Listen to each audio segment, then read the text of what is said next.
नमस्कार दोस्तों, कैमरोड परिवार में एक बार फिर से सबका स्वागत है। आज की क्लास में हम लोग वर्नर थ्योरी के बारे में पढ़ेंगे, जो कि कोऑर्डिनेशन केमिस्ट्री का एक टॉपिक है। तो वर्नर थ्योरी ने क्या बताया था? वर्नर जी ने बोला कि कॉम्प्लेक्सीज के अंदर, कोऑर्डिनेशन कॉम्प्लेक्सीज के अंदर दो टाइप की वैलेंसीज होती हैं, एक प्राइमरी वैलेंसी और एक secondary valency.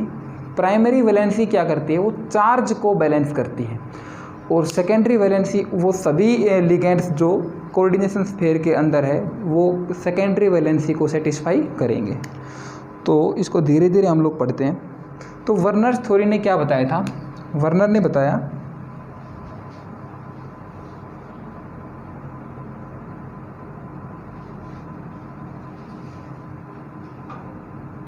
there are two types of valencies. There are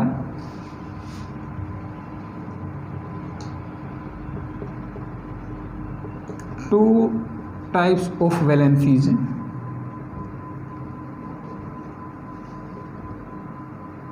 of coordination complex. Of coordination complex. First is primary valency. First is primary valency, and second is secondary valency. Secondary valency. Primary valency क्या करती है? Primary valency charge के बारे में बताती है। जो भी मेटल आयन पे चार्ज को बैलेंस करे वो सभी लिगेंड से, वो सभी ग्रुप्स क्या होंगे? प्राइमरी वैलेंसी को सेटिस्फाई करेंगे। तो आप लोग इसको लिख सकते हो कि ग्रुप्स आयंस और ligands which balances charge on metal ion are shows primary valency.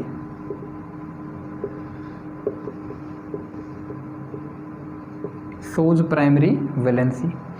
और जो कोऑर्डिनेशन स्फीयर के अंदर है, जो भी लिगेंड कोऑर्डिनेशन स्फीयर के अंदर है, चाहे वो चार्ज्ड है, चाहे वो अनचार्ज्ड है, चाहे न्यूट्रल है, चाहे नेगेटिव चार्ज, चाहे पॉजिटिव चार्ज, कोऑर्डिनेशन स्फीयर के मतलब स्क्वायर ब्रैकेट्स के अगर अंदर आ गया तो वो सेकेंडरी वैलेंसी को सेटिस्फाई करेगा। तो मैं बोल सकता हूँ कि ligands which are present inside coordination sphere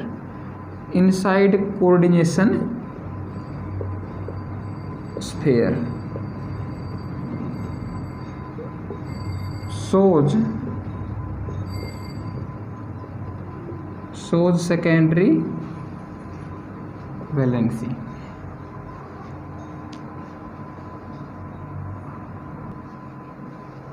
एक राज की बात बताता हूँ कि जिस भी लिगेंड पे चार्ज होगा, आप लोग इस बात को समझ लो कि जिस भी लिगेंड पे या जिस भी ग्रुप पे चार्ज होगा वो प्राइमरी वैलेंसी शो करेगा। इसको आप लोग एक हिंट की तरह याद कर लो कि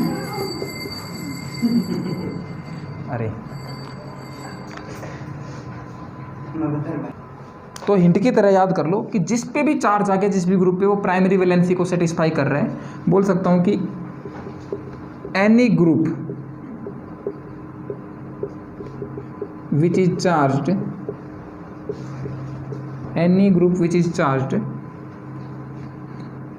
shows primary valency।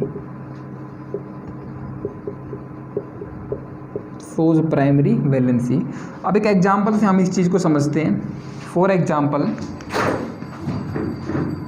से इसको समझते हैं। फॉर एग्जांपल PtNH3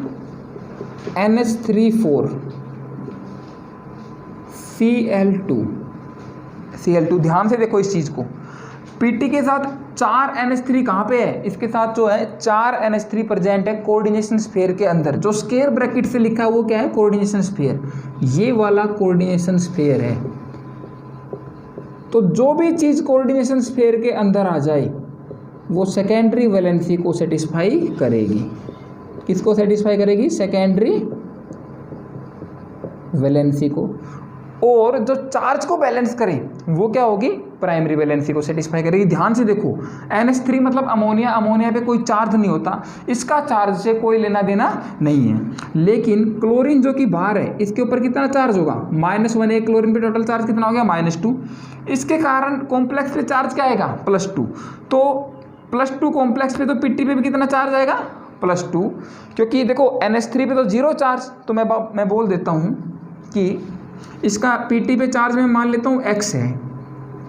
तो देखो x प्लस NH3 पे चार्ज कितना है? 0। तो 4 × 0, क्योंकि 4 NH3 है, it is equal to total charge on complex, वो कितना है? +2। तो x की वैल्यू क्या आएगी? +2 आएगी। x की वैल्यू +2 आई, इसका मतलब ये है कि पीटी पे चार्ज कितना आ गया? +2। किसके कारण आया? Cl के कारण, क्योंकि क्लोरीन पे भी चार्ज क्या था? नेगेटिव था। तो जिस भी स्पीसीज के ऊपर चार्ज आ जाए, जिस भी आयन पे चार्ज आ जाए, वो प्राइमरी वैलेंसी को सेटिस्फाई करेगा। तो आप लोगों को समझ आ गया होगा। 2 क्लोरीन किसको सेटिस्फाई कर रहे हैं? प्राइमरी वैलेंसी को। और 4 ये अमोनिया के मॉलिक्यूल्स किसको सेटिस्फाई कर रहे हैं? सेकेंडरी वैलेंसी को। अब प्राइमरी वैलेंसी को हम लोग डॉटेड लाइन से क्या करते हैं? रिप्रेजेंट करते हैं। तो मैं बोल सकता हूँ कि प्राइमरी वैलेंसी को किससे रिप्रेजेंट करते हैं हम लोग?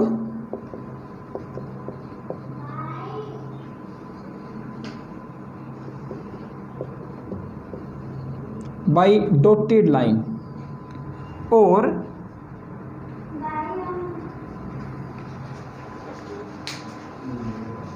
तो प्राइमरी वैलेंसी को हम किससे रिप्रेजेंट करेंगे? डॉटेड लाइन से। और सेकेंडरी वैलेंसी को सॉलिड लाइन से। इस बात को भी आप लोग नोट कर लो कि सेकेंडरी वैलेंसी को हम लोग सॉलिड लाइन से क्या करेंगे? रिप्रेजेंट करेंगे। ध्यान रखो, प्राइमरी को डॉटेड लाइन से, सेकेंडरी को सॉलिड लाइन से रिप्रेजेंट करना है। अब ध्यान से देखो मैं कैसे कॉम्प्लेक्स बनाऊंगा, इसका स्ट्रक्चर कैसे बनाऊंगा? पीटी, और ये जो NH3 है कैसी वैलेंसी शो कर रहे हैं? सेकेंडरी। तो NH3 को मैं रिप्रेजेंट करूंगा सॉलिड लाइन पे। कितने NH3 हैं? 4 NH3 हैं। तो चारों को सॉलिड लाइन पे मैंने क्या कर दिया है भाई? रिप्रेजेंट कर दिया है NH3। और उसके बाद 2 क्लोरीन कौन सी वैलेंसी शो कर रहे हैं? Primary valency. तो अब किसी भी साइड 2 क्लोरीन को दिखा दो, कौन सी लाइन से? डॉटेड लाइन से। एक क्लोरीन यहाँ पे दिखा देता हूँ मैं, और दूसरा क्लोरीन यहाँ पे दिखा देता हूँ। जो सॉलिड लाइन है वो तो क्या होगा? Secondary valency. Solid line means secondary valency, और जो डॉटेड लाइन है इसका मतलब क्या है? Primary valency. जिससे चार्ज क्रिएट हो जाए वो प्राइमरी वैलेंसी शो करेगा। तो Cl पे चार्ज -1, तो मतलब ये कुछ ना कुछ चार्ज तो क्रिएट करेगा। जिस भी ग्रुप पे चार्ज आ जाए उसको प्राइमरी वैलेंसी मान लेंगे। और जो कोऑर्डिनेशन स्फीयर के अंदर आ जाए वो सेकेंडरी वैलेंसी शो करेगा। जैसे कि चारों NH3 क्या करेंगे? सेकेंडरी वैलेंसी शो करेंगे।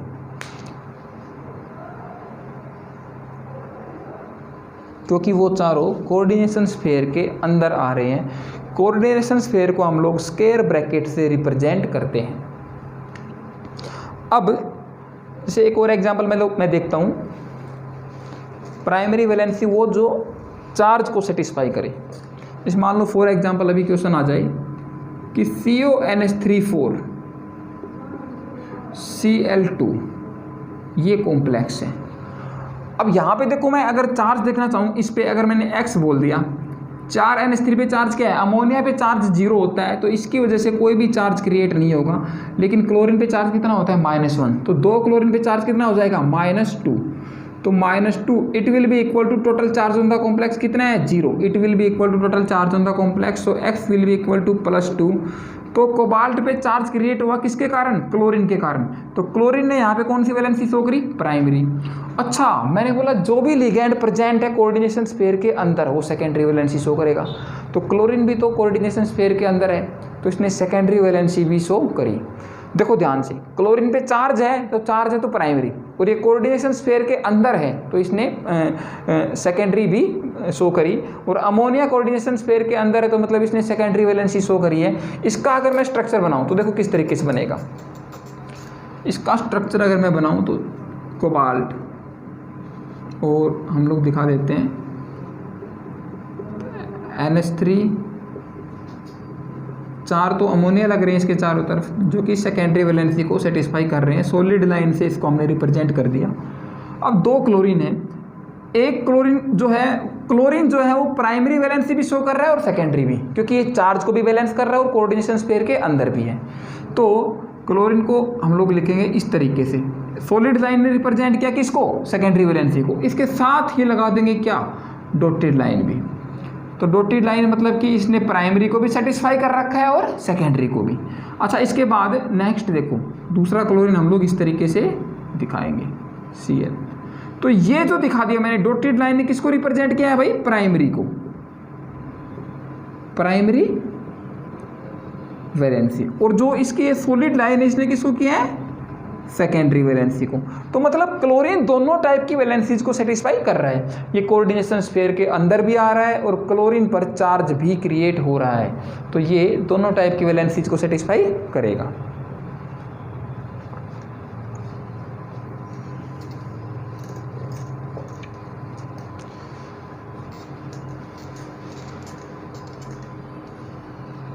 एक और एग्जाम्पल हम लोग लिखते हैं। Okay, no next example is FeH2O4Cl2 और एक Cl कोऑर्डिनेशन स्फीयर के बाहर है। तो जो कोऑर्डिनेशन स्फीयर के बाहर है वो तो कोई भी वैलेंसी वो तो सेकेंडरी वैलेंसी शो करेगा नहीं, लेकिन ये चार्ज स्पीशीज है तो इसकी वजह से Fe पे चार्ज क्रिएट जरूर होगा। इस पे चार्ज -1, कोऑर्डिनेशन स्फीयर पे चार्ज +1, तो हम X और H2O पे चार्ज क्या होता है, 0, H2O इज न्यूट्रल, तो 4 × 0 -2 it is equal to total charge कितना है कोऑर्डिनेशन स्फीयर पे, +1, तो X will be equal to +3। तो मतलब इस Cl की वजह से चार्ज तो क्रिएट हो रहा है और अंदर वाले दोनों क्लोरीन कोऑर्डिनेशन स्फीयर के अंदर भी है और इनसे चार्ज क्रिएट भी हो रहा है। मतलब ये दोनों क्लोरीन प्राइमरी वैलेंसी भी सेटिस्फाई कर रहे हैं और सेकेंडरी वैलेंसी भी सेटिस्फाई कर रहे हैं। और जो H2O है, H2O ने सिर्फ सेकेंडरी वैलेंसी सेटिस्फाई करी क्योंकि इस पे कोई भी चार्ज नहीं है। तो मैं इसका स्ट्रक्चर कैसे बनाऊंगा, देखो ध्यान से, Fe जो 4 H2O के मॉलिक्यूल्स थे उनको दिखा सकते हैं हम लोग इस तरीके से, सॉलिड लाइन से दिखा रहा हूँ, मतलब कि सिर्फ सेकेंडरी वैलेंसी, इनकी वजह से कोई चार्ज क्रिएट नहीं होगा। उसके बाद जो 2 क्लोरीन है, अंदर वाले दोनों क्लोरीन ये क्या कर रहे हैं, primary as well as secondary दोनों वैलेंसीज को सेटिस्फाई कर रहे हैं। तो इनको हम लोग इस तरीके से दिखाएंगे। और जो बाहर वाला क्लोरीन है ये सिर्फ प्राइमरी वैलेंसी को सेटिस्फाई कर रहा है, ये सेकेंडरी वैलेंसी को सेटिस्फाई नहीं कर रहा क्योंकि ये कोऑर्डिनेशन स्फीयर के अंदर नहीं है। तो जो प्राइमरी वैलेंसी को सेटिस्फाई करे उसको डॉटेड लाइन से हम लोग रिप्रेजेंट करते हैं। Primary means dotted line, secondary means solid line.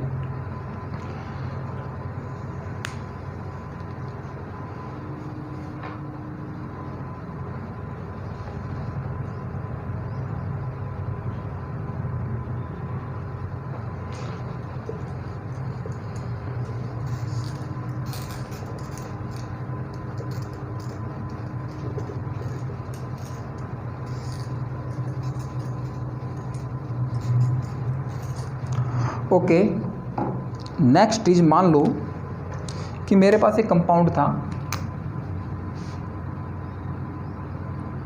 Cobalt H2O6 Cl3, दूसरा cobalt H2O6 Cl2 and third cobalt H2O6 Cl2 Cl, fourth H2O5 H2O4 cobalt H2O3 Cl3। ये 4 मेरे पास कॉम्प्लेक्स हैं और पूछेगा कि इन्होंने रिएक्शन करा एक्सेस ऑफ AgNO3 के साथ, एक्सेस ऑफ AgNO3 के साथ, एक्सेस मतलब बहुत सारा, इनका हम लोगों ने क्या लिया है, 1 मोल ले लिया है, सबका 1 मोल हम लोगों ने लिया है। तो देखो ध्यान से, जब भी एक्सेस ऑफ AgNO3 के साथ ही रिएक्शन करेगा तो इससे क्या बनेगा, कॉम्प्लेक्स बन जाएगा COH2O6 और 3 क्लोरीन की जगह AgNO3 तो एक्सेस में है तो तीनों क्लोरीन को रिप्लेस कर लेगा कौन, NO3। तो यहाँ पे क्या बन चुका होगा, NO3 थ्राइस प्लस 3 AgCl। तो मेरे पास 1 मोल से 1 मोल इस कोऑर्डिनेशन कॉम्प्लेक्स से 3 मोल क्या बनेंगे, AgCl प्रेसिपिटेट बन जाएंगे, 3 मोल्स ऑफ AgCl प्रेसिपिटेट बन जाएंगे। अब ध्यान से देखो, अगर मैं नेक्स्ट वाले के साथ एक्सेस ऑफ AgNO3 की रिएक्शन करवाऊँ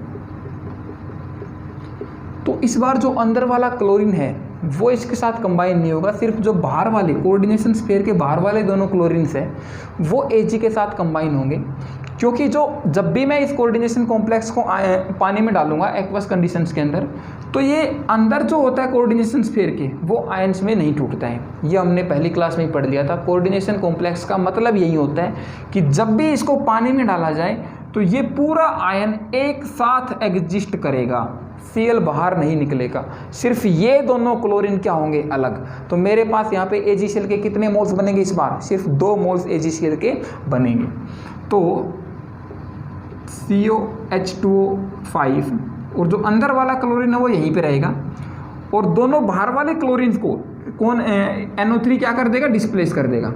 तो NO3 plus 2 moles of AgCl के प्रेसिपिटेट बनेंगे। कितने प्रेसिपिटेट बने मेरे पास AgCl के, 2 मोल। अच्छा, नेक्स्ट वाले के साथ अगर मैं करूँगा AgNO3 की रिएक्शन एक्सेस में लेके इसको, तो सिर्फ एक ही क्लोरीन बाहर है जो कि रिएक्शन शो करेगा। अंदर वाले दोनों क्लोरीन्स जब भी पानी में डालूंगा तो ये वाले क्लोरीन आयंस में नहीं टूटेंगे। आयन बनेगा एक Cl- और एक ये वाला पॉजिटिव। यहाँ पे आयन बनेंगे 2 तो Cl- और इसके ऊपर +2 चार्ज। तो ये वाला तो बना देगा AgCl, और अंदर वाले जो Cl है वो कॉम्प्लेक्स में एज इट इज रहेंगे। तो इससे बनेगा COH2O4 Cl2 NO3 thrice plus AgCl का सिर्फ एक ही मोल बनेगा। और यहाँ पे क्योंकि ये सब्सटेंस आयोनिक है ही नहीं, एक्सेस में अगर मैंने AgNO3 के साथ रिएक्शन करवा दी, ध्यान से देखो इस सब्सटेंस के ऊपर चार्ज कितना है, 0। जब भी इसको पानी में डालूंगा तो ये आयंस में नहीं टूटेगा, कोई आयन इससे बना ही नहीं है, तो AgNO3 के साथ ये कुछ भी नहीं बनाएगा, क्योंकि हमारे पास कोई आयन रिएक्ट करने के लिए है ही नहीं। ओके, तो देखो एक्चुअली वर्नर ने एक एक्सपेरिमेंट किया था जिसमें उसने ये COH2O6 Cl3 का कॉम्प्लेक्स ले लिया। तो उसने देखा कि कभी तो मेरे पास 3 मोल AgCl बन जा रहे हैं, कभी 2 मोल AgCl बन जा रहे हैं, कभी 1 मोल AgCl का बनता है।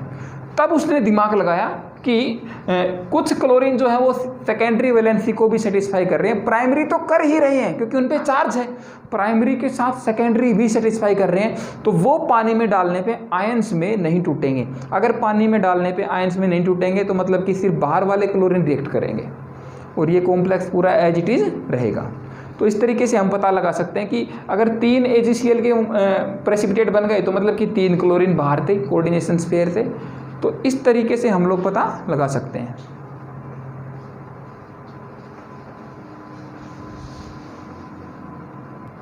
ओके, नेक्स्ट एक जेईई में जो क्वेश्चन आया था पीछे उसके बारे में हम लोग डिस्कस करते हैं। जैसे COH2O5 Cl एंड Cl2। तो क्वेश्चन दाई में 4 ऑप्शंस दे रखे थे, A, B, C and D। बोले इनको अरेंज करो इलेक्ट्रिकल कंडक्टिविटी के हिसाब से। क्वेश्चन था arrange in increasing order of electrical conductivity.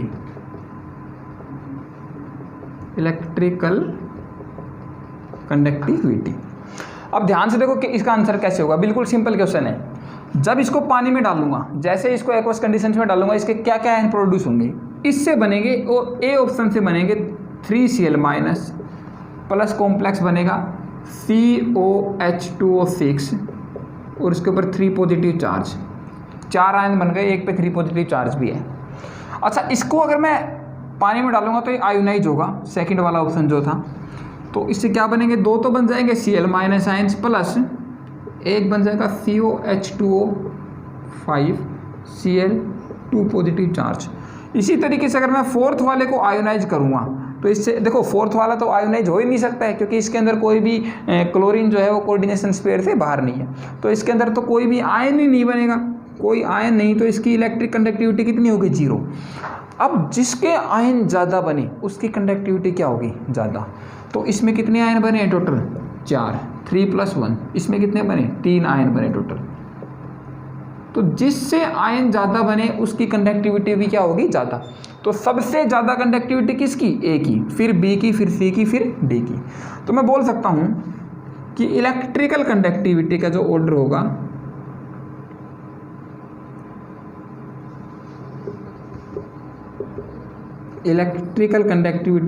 होगा वो किस तरीके से होगा कि अगर हमें इंक्रीजिंग ऑर्डर में करना है तो सबसे कम पहले लिखना है डी, उसके बाद C, B and highest conductivity of A, क्योंकि electrical conductivity is directly proportional to number of ions. तो सबसे ज़्यादा आयंस प्रोड्यूस होंगे किसके अंदर? ए के अंदर 4 आयन प्रोड्यूस होंगे। और दूसरी बात, इसके अंदर आयन के ऊपर चार्ज भी हाई है +3, और इसमें कैटायन पे चार्ज +2, नेक्स्ट वाले में +1, और फोर्थ वाले में तो कोई आयन क्रिएट ही नहीं हो रहा, तो इसकी कंडक्टिविटी इस कॉम्प्लेक्स की वजह से नहीं होगी। तो हम लोगों को ये बात भी ध्यान रखनी चाहिए कि जिसके अंदर नंबर ऑफ आयन्स ज़्यादा बनेंगे उसकी कंडक्टिविटी भी क्या होगी? ज़्यादा होगी। जैसे थर्ड वाले की अगर मैं बात करूं तो इसमें Cl- बनेगा प्लस COH2O4 Cl2 नेगेटिव, इसमें 2 आयन बनेंगे। ओके, अब एक बात और हम लोग पूछ सकते हैं, जैसे कि पूछा जा सकता है कि कायरोस्कोपिक मेजरमेंट्स किसकी ज़्यादा होंगी? कायरोस्कोपिक मेजरमेंट्स, आप लोग बताओ कायरोस्कोपिक वर्ड कहाँ आया था?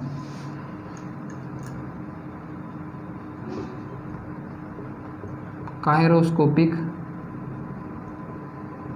मेजरमेंट्स, ये कोलिगेटिव प्रॉपर्टी में आप लोगों ने पढ़ा होगा। कायरोस्कोपी, डिप्रेशन इन फ्रीजिंग पॉइंट। तो कौन से की वजह से डिप्रेशन सबसे ज़्यादा होगा? Depression in freezing point. देखो भाई, कोलिगेटिव प्रॉपर्टीज कौन सी प्रॉपर्टीज होती है जो नंबर ऑफ आयंस पे या नंबर ऑफ स्पीसीज पे डिपेंड करती है? ये इंपॉर्टेंट है ये क्वेश्चन कि कोलिगेटिव प्रॉपर्टीज, तो कोलिगेटिव प्रॉपर्टीज ऐसी प्रॉपर्टीज होती है जो नंबर ऑफ आयंस पे डिपेंड करती है या नंबर ऑफ स्पीसीज पे डिपेंड करती है। तो आप लोग देख सकते हो कि सबसे ज़्यादा आयंस किस में बन रहे हैं? पहले वाले ऑप्शन में। तो जिसमें ज़्यादा आयन बनेंगे उसकी कोलिगेटिव प्रॉपर्टी की वैल्यू क्या होगी? हाईएस्ट होगी। तो मतलब मैं ये बोल सकता हूँ कि डेल्टा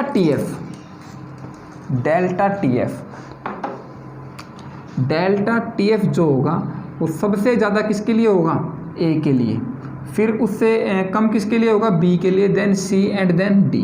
क्योंकि ए में सबसे ज़्यादा आयन्स बन रहे हैं। इसमें कितने आयन बने थे? 4 आयन बने थे इसके अंदर। इसमें 4 आयन्स बने थे, और यहाँ पे 3 आयन बने थे, और यहाँ पे 2 आयन्स, और यहाँ पे तो 1 ही रहेगा, 1 मॉलिक्यूल ओनली, मतलब आयन तो बन ही नहीं रही है। तो देखो, अब डेल्टा टीएफ अगर ए का ज़्यादा है, मतलब कि डिप्रेशन इन फ्रीजिंग पॉइंट किसका ज़्यादा है? ए का। पहले जो वाटर था उसका टेम्परेचर 0 डिग्री सेल्सियस था फ्रीजिंग पॉइंट, और इसका सबसे ज़्यादा डिप्रेस हो गया, तो इसका पहुंच गया, मान लेता हूँ कितने पे? -5 पे। और 3 आयंस वाले में डिप्रेशन क्या है? कम है। तो इसका मतलब पहले नॉर्मल वाटर का 0 डिग्री सेल्सियस था, बाद में कम डिप्रेस हुआ, कहाँ पहुँच गया? -4 डिग्री सेल्सियस पे। उसके बाद नेक्स्ट वाले में इसी तरीके से अगर मैं देखूँ तो 0 डिग्री सेल्सियस और ये -2 डिग्री सेल्सियस तक ही पहुंचा। तो अब आप बताओ कि फ्रीजिंग पॉइंट ज़्यादा किसका है? फ्रीजिंग पॉइंट ज़्यादा उसका है जिसके फ्रीजिंग पॉइंट में डिप्रेशन कम आया है। जैसे इसमें डिप्रेशन बहुत ज़्यादा, तो इसका फ्रीजिंग पॉइंट क्या हो गया? सबसे कम हो गया।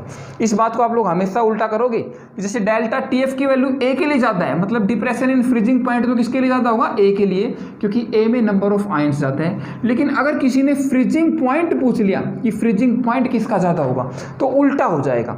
देखो, ए के केस में डिप्रेशन सबसे ज़्यादा, तो मतलब एक्चुअली ये होगा कि डी वाले केस में फ्रीजिंग पॉइंट सबसे ज़्यादा, क्योंकि -2 बड़ा होगा एज कंपेयर टू -5। तो टीएफ क्या होगा? टीएफ विल बी ए के लिए सबसे कम, then B, then C and then D.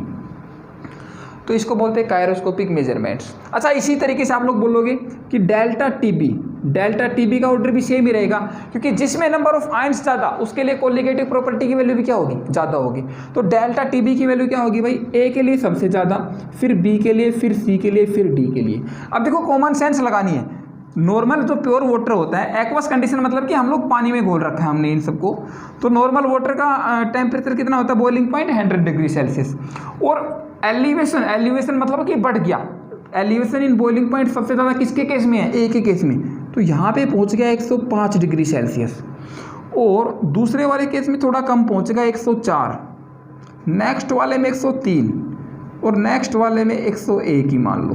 तो आप लोग देखो एलिवेशन इन बॉइलिंग पॉइंट सबसे ज़्यादा किस में हुआ है, ए वाले में, तो इसका बॉइलिंग पॉइंट भी सबसे ज़्यादा होगा। मतलब मैं बोल सकता हूँ कि टीबी का ऑर्डर क्या रहेगा, A is more than B is more than C is more than D, मतलब बॉइलिंग पॉइंट किसका ज़्यादा होगा, बॉइलिंग पॉइंट ए का ही ज़्यादा होगा, लेकिन फ्रीजिंग पॉइंट किसका ज़्यादा हो जाएगा, डी का।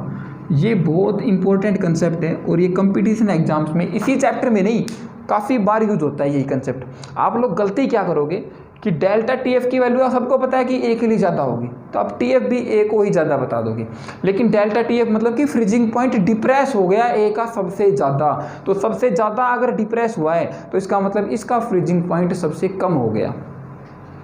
तो ये था कायरोस्कोपिक मेजरमेंट्स, या हम बोल सकते हैं कि कोलिगेटिव प्रॉपर्टी की वैल्यू उस चीज़ के लिए ज़्यादा होगा। कायरोस्कोपिक मेजरमेंट किसको बोलते हैं, delta T F, depression in freezing point को हम लोग बोलते हैं। तो मतलब हर कोलिगेटिव प्रॉपर्टी की वैल्यू उसके लिए ज़्यादा होगी जिसने ज़्यादा नंबर ऑफ आयन्स प्रोड्यूस किए होंगे, which is option number A.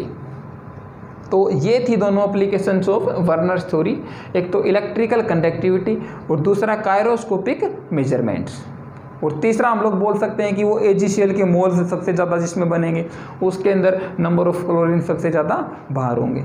तो ये वर्नर्स थ्योरी क्या हो गई, ख़त्म हो गई।